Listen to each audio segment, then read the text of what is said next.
লিটন ভাই আমাদের নেতা, যদি আমাদের নেতার নামে আর একবার যদি বাজে কথা বলেন, আর একবার যদি মিথ্যাচার করেন, রাজশাহী মহানগর যুবলীগের প্রতিটি নেতৃবৃন্দ, রাজশাহী মহানগরের ছাত্রলীগের প্রতিটি নেতৃবৃন্দ, শ্রমিক লীগের নেতৃবৃন্দ, স্বেচ্ছাসেবক লীগের নেতৃবৃন্দ আপনাকে রাজশাহীতে অবাঞ্ছিত ঘোষণা করবে, আপনি রাজশাহীতে ঢুকতে পারবেন না।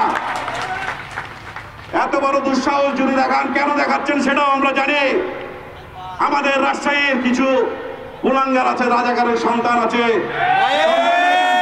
আছে, তাদের কারণে আপনারা এই সাহসটা পাচ্ছেন, আমরা দেখে যাচ্ছি।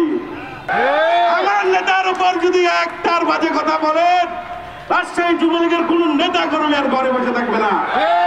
রাজশাহী মহানগর যে সকল মহানগরের নেতারা, রাজাকারের সন্তানরা এই শাহরিয়ার সহ, তারা সহ এদেরকে সহযোগিতা করবেন, তাদেরকে টাক ভাঙা জমা দেওয়া হবে, তাদেরকে রাজশাহী থেকে বিতাড়িত করা হবে।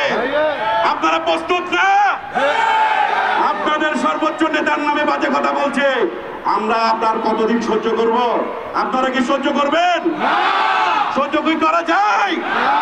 যাকে নিয়ে আমরা রাজনীতি করি তার সম্বন্ধে বাজে কথা বলে, এত বড় দুঃসাহস দারা সাহেবের সারিয়া সাহেব, একটা মায়াতের সামনে আপনি রাজনীতি নিয়ে করেন।